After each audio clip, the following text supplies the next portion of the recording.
हर रोज की तरह आज भी पप्पू व्यापारी अपना कारोबार देखने के बाद रात को वापस घर लौट रहा था। रास्ते में एक ढाबा पड़ता है जहां पप्पू अक्सर खाना खाया करता था। रात बहुत हो चुकी थी और पप्पू को जोरों से भूख लगी थी। वो ढाबे के अंदर चला जाता है।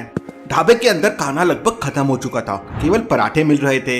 एक पराठे की कीमत 20 रुपए थी और 2 पराठे खाने पर तीसरा पराठा फ्री मिल रहा था। पप्पू टोटल 4 पराठे खाता है। तो क्या आप बता सकते हैं पप्पू को 4 पराठे के बदले में टोटल कितने रुपए देने होंगे? सोचिए सोचिए।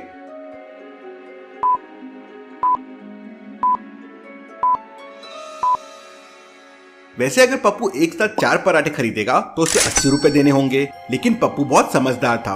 वह पहले 2 पराठे खरीदता है और बदले में उसे 1 पराठा फ्री मिल जाता है। इसके बाद वो 1 पराठा और खरीद लेता है। तो इस तरह टोटल हो गया 60 रुपए। तो उसको 60 रुपीज देने पड़ेंगे।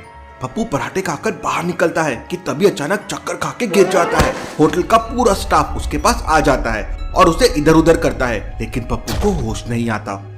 उस समय ढाबे के बाहर 3 कार खड़ी हुई थी। एक कार मैनेजर की थी और बाकी 2 कार वहां के स्टाफ की थी। मैनेजर तुरंत अपने स्टाफ से तीसरी गाड़ी की चाबी लेता है और पप्पू को लेकर हॉस्पिटल के लिए निकल पड़ता है। उसके साथ ढाबे के 2-3 लोग और भी साथ में निकलते हैं। तो क्या आप बता सकते हैं मैनेजर ने अपनी गाड़ी यूज नहीं की, दूसरे वाले स्टाफ की गाड़ी यूज नहीं की, तीसरे वाले स्टाफ की गाड़ी लेके क्यों निकला? सोचिए सोचिए।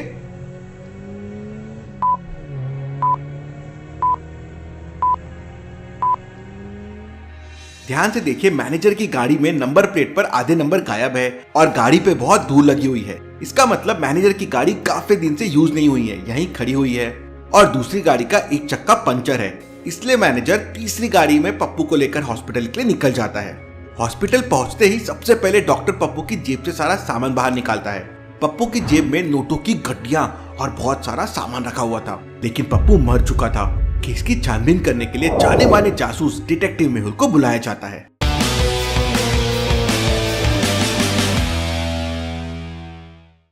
जब तक केस की पूरी छानबीन नहीं हो जाती तो में से कोई भी शहर छोड़कर नहीं जाएगा। मेहुल पप्पू की डेड बॉडी लेकर डॉक्टर संजना की लैब में पहुंच जाता है।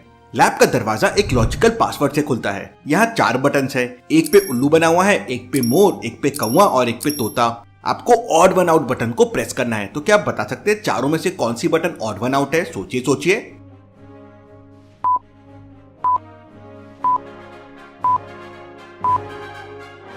वैसे तो चारों पक्षी है, लेकिन उल्लू इन सबसे अलग है। उल्लू दिन में सोता है और रात को अपने घोंसले से बाहर निकलता है। मेहुल पहले वाला नंबर बटन प्रेस करता है और लैब के अंदर चला जाता है। डॉक्टर संजना डेड बॉडी की पूरी तरह से जांच करती है और मेहुल से कहती है, इसकी बॉडी में तो बहुत ही खतरनाक जहर है। इस जहर की एक बूंद अंदर जाते ही इंसान की मौत हो जाती है।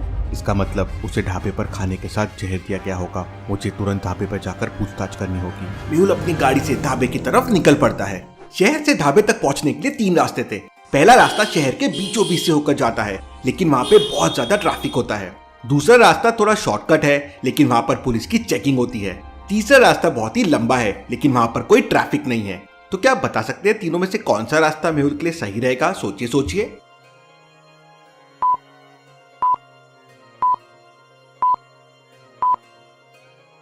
दूसरा रास्ता मेहुल के लिए सबसे सही रहेगा, क्योंकि दूसरे रास्ते पे भले ही पुलिस की चेकिंग है, लेकिन मेहुल शहर का जाना माना जासूस है, इसलिए पुलिस उसे तुरंत जाने देगी।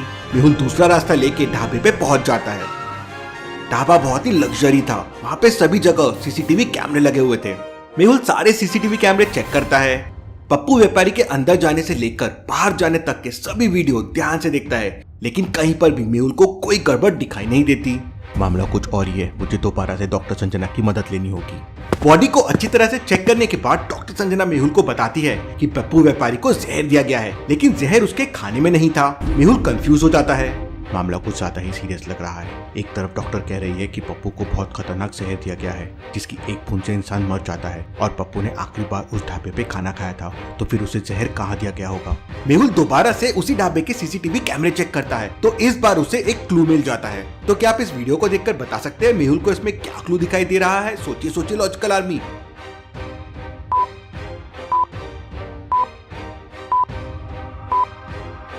पप्पू व्यापारी के जेब को ध्यान से देखिए, वो भरी भरी लग रही है, लेकिन अभी उसकी जेब एकदम खाली है, उसमें कुछ भी नहीं है। ऐसा कैसे पॉसिबल है? मेहुल तुरंत उन सभी लोगों से पूछताछ करता है जो पप्पू को लेकर हॉस्पिटल गए थे। तब उस ढाबे का मैनेजर बताता है, सर, हॉस्पिटल पहुंचते ही डॉक्टर ने उसकी जेब से बहुत सारी नोटों की गड्डियां और सामान बाहर रखवा दिया था। नोटों की गड्डियां? जरूर यहीं पर कुछ गड़बड़ है। मुझे हॉस्पिटल जाकर पप्पू व्यापारी का सारा सामान चेक करना होगा। मेहुल अपनी गाड़ी से हॉस्पिटल पहुंच जाता है। हॉस्पिटल के अंदर डॉक्टर अपने केबिन में बैठा हुआ था, लेकिन केबिन का दरवाजा एक पासवर्ड से लॉक था। पनीर, दही, रसमलाई या छाछ, इन चारों में क्या ऑड वन आउट है? सोचिए लॉजिकल आर्मी, और मुझे आपका आंसर कमेंट करके बताओ।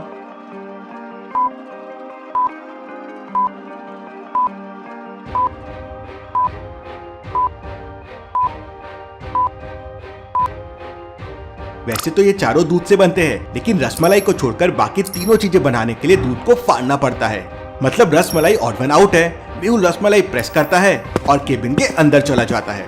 केबिन के अंदर जाते ही मेहुल डॉक्टर से पूछताछ करता है और फिर पप्पू व्यापारी का सामान और नोटों की गड्डियां लेकर डॉक्टर सजना के पास पहुंच जाता है। सभी नोटों और सारे सामान को अच्छी तरह से चेकिंग करने के बाद डॉक्टर सजना हैरान रह जाती है और मेहुल से कहती है, अरे बाप रे, ये सारे नोट तो जहरीले हैं। दूध की गड्डियों में एक बहुत ही खतरनाक जहर छिड़का गया है। और हो ना हो इन्हीं जहरीले नोटों की वजह से पप्पू की मौत हुई होगी। लेकिन मर्डर करने के लिए इतना खतरनाक प्लान किसने बनाया होगा? जरूर कोई पहचान वाला आदमी होगा। सच्चाई का पता लगाने के लिए मेहुल अपनी गाड़ी लेकर पप्पू व्यापारी के ऑफिस की तरफ निकल पड़ता है। रास्ते में सड़क पर एक जगह बहुत सारे लोग खड़े हुए थे। मेहुल अपनी गाड़ी से उतरकर देखता है तो वहाँ पर दो कारों का एक्सीडेंट हो गया था। दोनों कारों को देखकर मेहुल तुरंत समझ जाता है कि दोनों में से कौन से ड्राइवर की गलती है।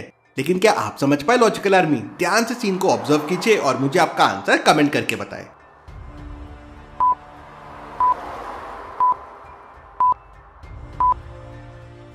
सामने वाले ड्राइवर की पूरी गलती है, क्योंकि ये वाला ड्राइवर तो सही साइड में जा रहा था, लेकिन सामने वाला ड्राइवर गलत साइड से आ रहा था, इसलिए एक्सीडेंट हो गया। थोड़ी देर बाद वहाँ पुलिस आ जाती है। यहाँ पुलिस सारा मामला देख लेगी।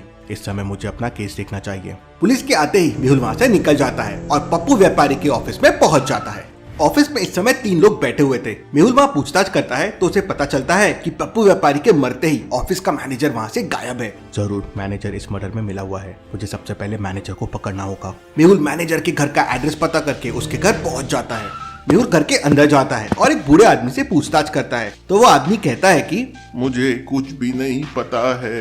मैनेजर तो पिछले 2 दिनों से घर नहीं आया है। इसके बाद मेहुल को पक्का यकीन हो जाता है कि इस मर्डर में मैनेजर का हाथ है। मेहुल काफी कोशिश करता है, लेकिन मैनेजर उसकी पकड़ में नहीं आ रहा था।